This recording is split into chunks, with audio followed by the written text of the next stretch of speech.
you get in there, because a lot of these turns, as we see Chase Elliott turn 20 wide off of that last corner, turn 20, as you mentioned, Mike.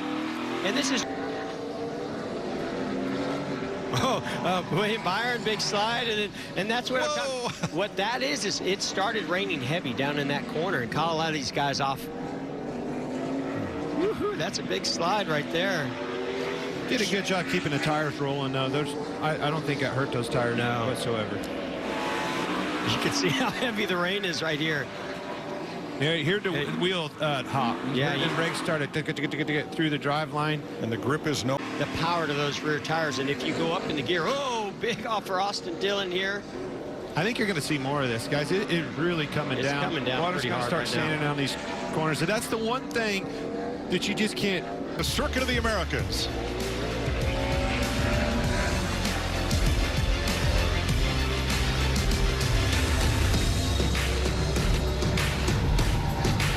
Everybody's had a rental car that does that over the time. That's Hamlin off course.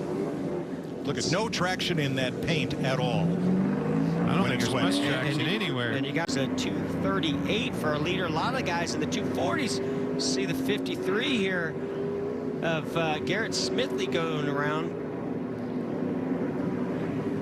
This has been the ultra. Let's watch this replay. Yeah, he just got in there hot, went wide. Had to go through some of the gravel out there. Ooh, Yeeks, turn it around. Got really lucky right there, didn't he, Jeff? Yeah, a lot of times. Every time gravel. I've ever been in a gravel, that's exactly where I stayed till the wrecker. If that had stopped, you would have needed one of those. How about William Byron? The job that he and this team have been doing over the last several weeks. Look, Kyle Larson, talk about the dive bomb there, Boyer. Oh no! To DiBenedetto. He hit him hard, too. Heavy damage to the left front and the right rear of William Byron. Left front damage there on DiBenedetto.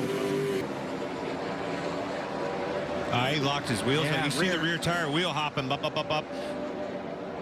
Textbook. That happens so easy in especially wet condition. Man, that's a lot of damage to both cars. We're just talking about that top 10 streak on the 24 William Byron. In these wet conditions, that might not hurt him too bad, but if it does dry up, you're going to need that right rear quarter panel. Keselowski goes around. This is a race nobody else will go. Hey, hats off to Chris Busher, too. Around goes one right there. It's Newman. Yeah. Great save. Race won that. Now he's coming to the front here in third position. Ryan Blaney with heavy damage. Right rear down. Now the sky is brightening and the rain is letting up. This could. Matt DiBenedetto, and that's probably where the damage came. The 20 of Christopher Bell. I would be Toyota. And Bubba Wallace. Involved. So this could have been a 3-car jam session, all in the same place. And Kevin Harvick. We've had heavy damage to Harvick. My goodness. I mean, he's got front and rear damage. That car is torn up. A long time. Now, Ryan Blaney. Okay, so Blaney goes wide here, goes off. He's already tore up. Yeah, he was part of that. Wouldn't be surprised if that happened. I'm going to tell you, it's all connected some way. I think Kevin Harvick lifted out of visibility. And now that view was from our roof cam. He probably had better visibility through the moment. So here is Ryan Blaney slowing.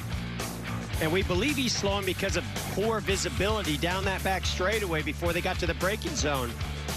And Christopher Bell gets into the back of him. Now trailing the play is Kevin Harvick in the midst of all this mist. Well, I believe his spotter more than likely came on the radio, told him an incident was ahead of him. He starts to slow down, also couldn't see it. And Bubba Wallace, no idea that Kevin Harvick's checking up, runs right in the back of him.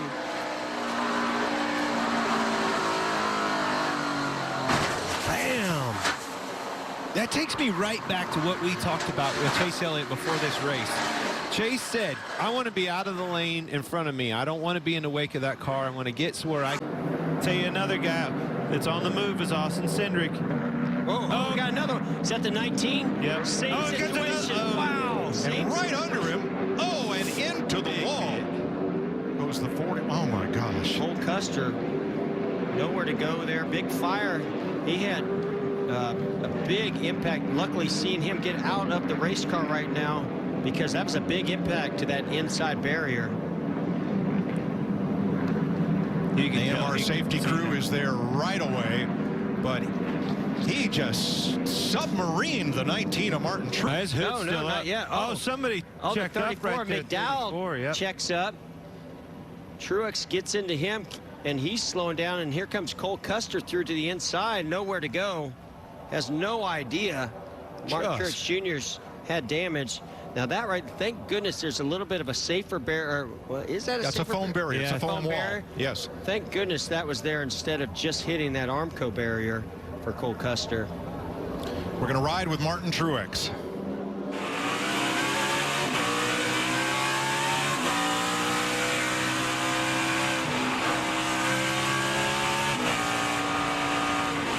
Oh man. His ability, and he's just trying to get checked up. But there were cars in front of McDowell, but none were slowed dramatically from what we could see there. I feel like we could get the Air Titans out there and probably help these guys restart, especially just on that straightaway. It's the only troublesome spot I see on the whole track. And it's not water standing. It's just like you said, Jeff, these cars that are 3 and 4 wide on these restarts in particular. Massive hit right there. It's Cole Custer. Man, he almost got him on his lid. That was a big hit. Unfortunate. 2 big hits for Cole Custer. First hitting Martin Truex Jr., then that inside wall. Thank God they had that foam wall right there. And we saw Cole Custer walk away, and we're told Martin Truex is now climbing out of his car.